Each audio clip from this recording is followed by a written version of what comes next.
Hello there, biology folks, and welcome to yet another exciting screencast for Biology Review. This screencast is going to cover Unit 6B, which is all about DNA, RNA, and protein synthesis.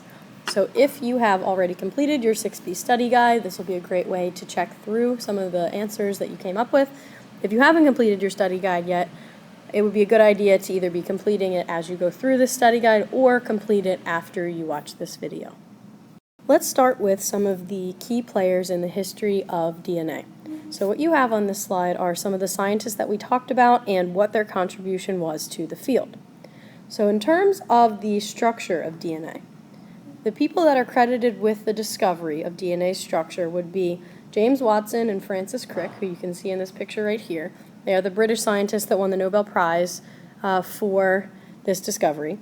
And then also Rosalind Franklin, who you see in this picture right here, and she also helped in the discovery of DNA structure. Taken together, the contributions of these three scientists led us to the understanding that DNA is a double helix, that the bases occur on the inside of the DNA, and so forth.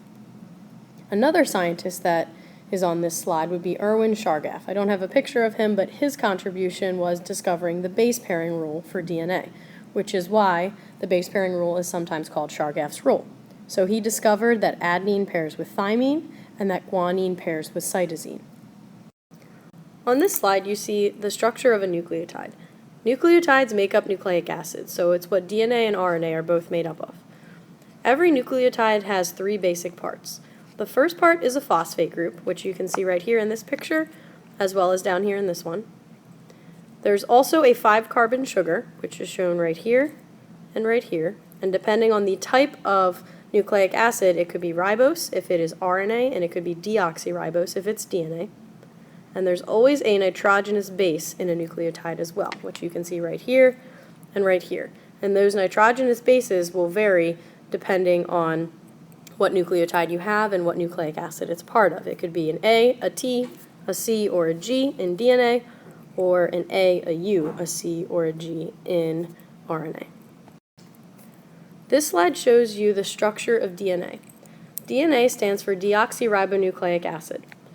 The structure of DNA is a double helix, which is often described as a twisted ladder. If you look at your figure here on the right, you can see how it has that shape. The bases for DNA are found on the inside of the ladder. So if you look at your picture where the A's, C's, T's, and G's are right in the middle, almost like the rungs of a ladder, and these bases are bonded to one another by hydrogen bonds. The outside of the DNA structure is called the sugar-phosphate backbone because that's where the sugar and the phosphates are bonded to one another. The bonds that hold together the outside of the DNA molecule are strong covalent bonds. The actual name is phosphodiester bonds, though you don't need to know that term for this exam.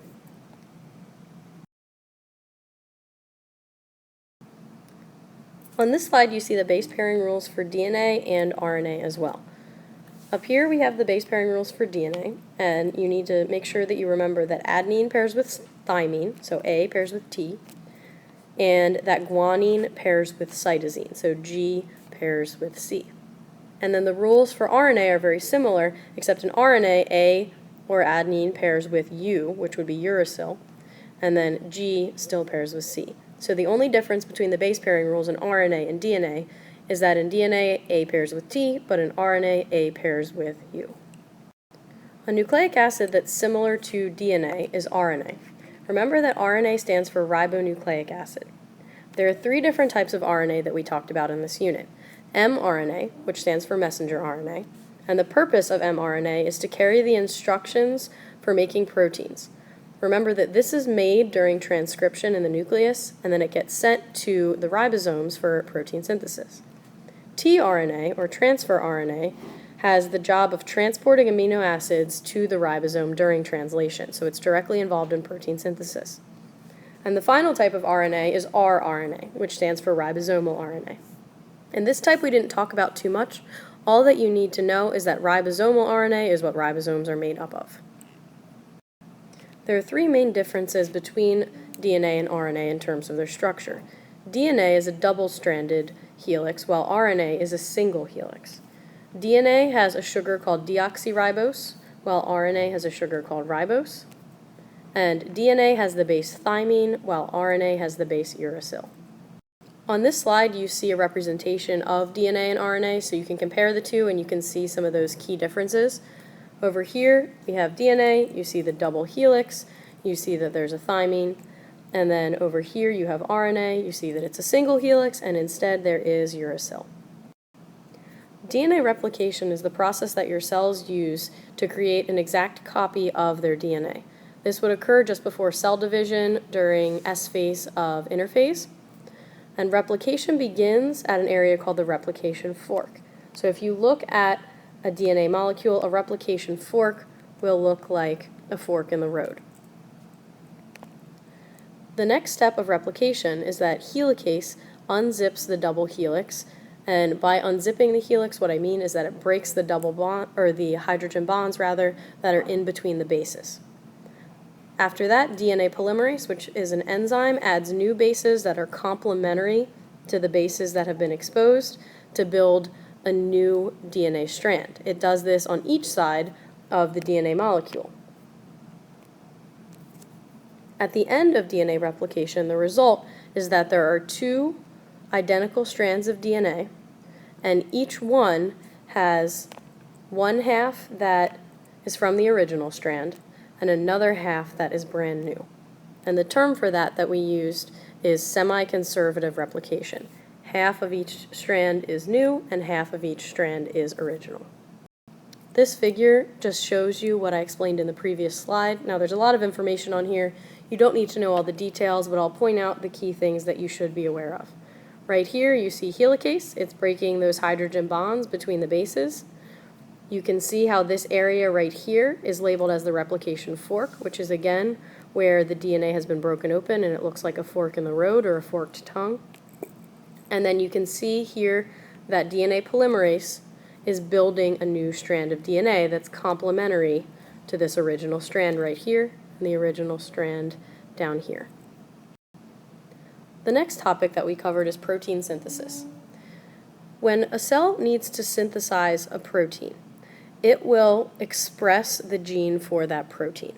So what that means is that that gene in particular will be used to make a protein product. In order for this to occur, the DNA sequence for that gene gets transcribed into messenger RNA, and then that messenger RNA is what's used to make the actual protein at the ribosome.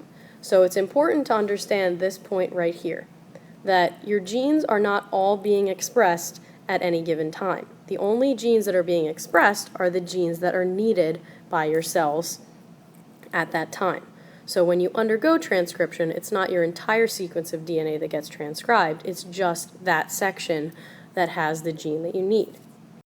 Now the two main steps for synthesis are transcription and translation. Transcription occurs in the nucleus, and it's when your DNA is used to make messenger RNA. And then translation occurs after transcription. The messenger RNA gets sent out of the nucleus into the cytoplasm, it attaches to a ribosome, and then at the ribosome, the messenger RNA is used to make proteins. This process is aided by tRNA, which picks up amino acids, brings them to the ribosome, and helps build that amino acid chain. Remember that proteins are made of amino acids.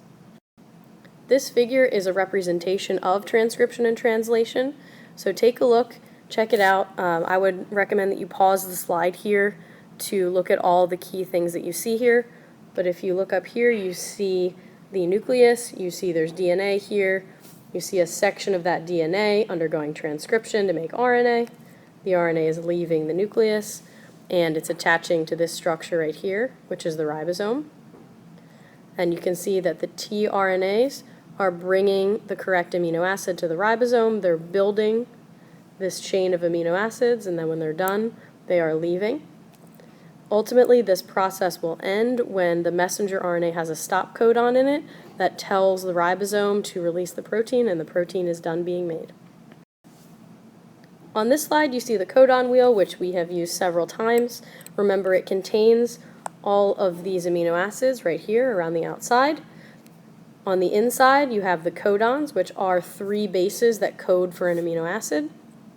And this right here would be the genetic code. This is the language, if you will, that your cells use to build proteins.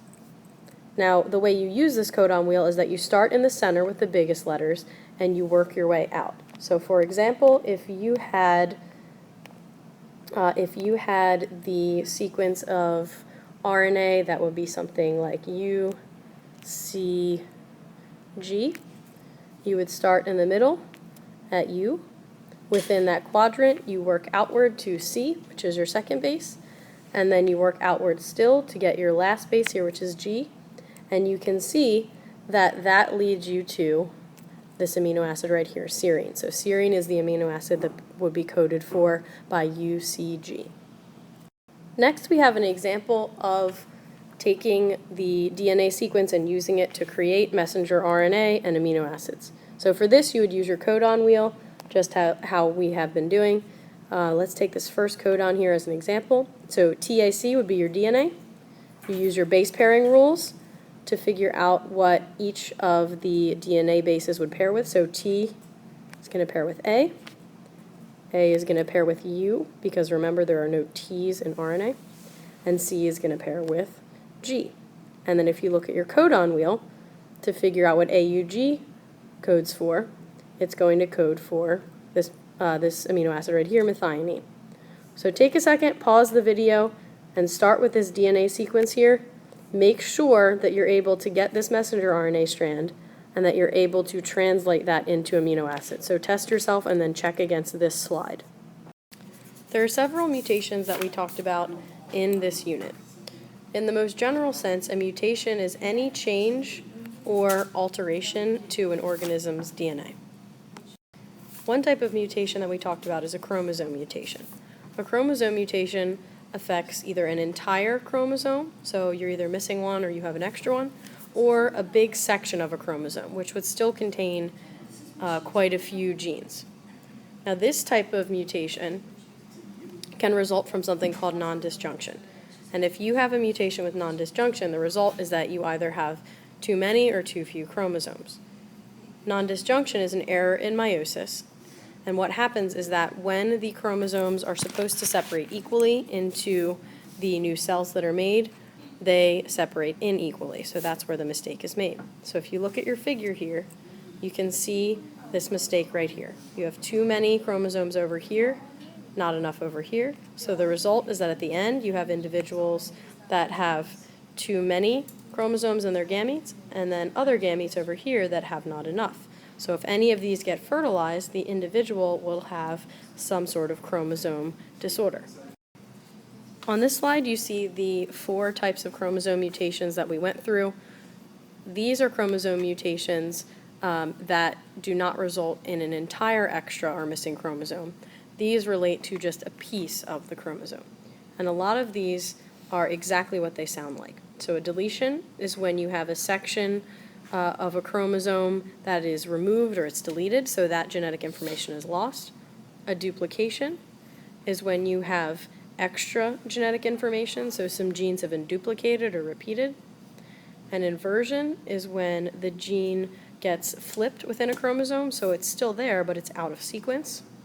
And then a translocation is when you have a gene or a section of a chromosome that detaches from one chromosome and ends up reattaching on a different one, so it's now on the wrong chromosome.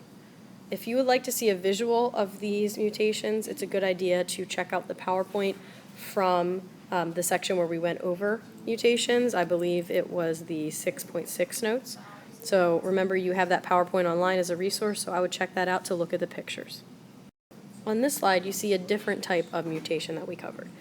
So gene mutations are still mutations in the DNA, but they are on a much smaller scale. So instead of being an entire chromosome or a large piece of a chromosome that would have hundreds to thousands of genes, we're looking at a single base. And remember, you have billions of bases, so this is at a much smaller scale.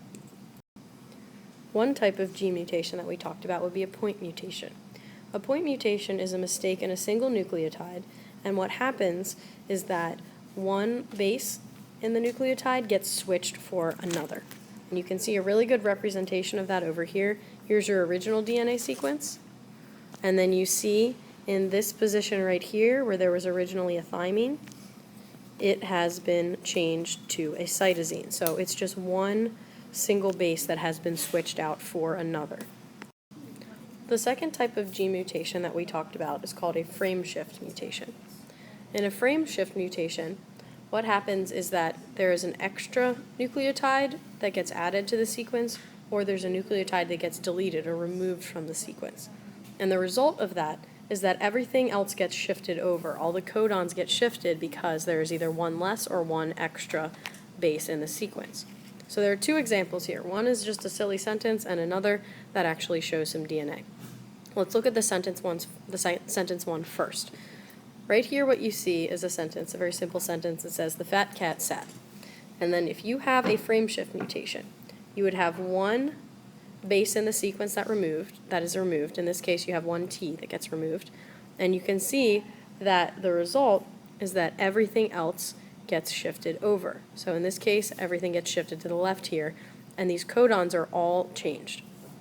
So in the end, when your messenger RNA goes to create an amino acid chain or a protein, all of your amino acids could potentially be changed. So the protein is changed.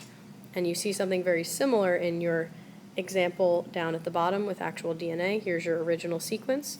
And this one, you see you have a base actually inserted in the sequence, which then shifts your codon this way. And this even shows you the amino acid sequence here. Here's your original sequence, and then when you add a base into the second codon, it changes both of the amino acids after the point of the mutation. All right, at this point you are done with your review screencast. Congratulations on making it to the end and being proactive with your studying. In terms of things that you can still do at this point, you need to make sure that you've completed your study guide. So if it's not done already, make sure you do it. Make sure you come see me in Flex to get it checked against the answer key so you know that the information you're studying is accurate. In terms of studying, in addition to the study guide, you want to look at your notes section, so 6.5, 6.6, and the protein synthesis notes. And it's also a good idea to review those worksheets that we had for homework and for classwork. And be sure that if you have questions on any of this material, you come see me so we can talk through it before the test. All right, guys, thank you for listening and have a wonderful day.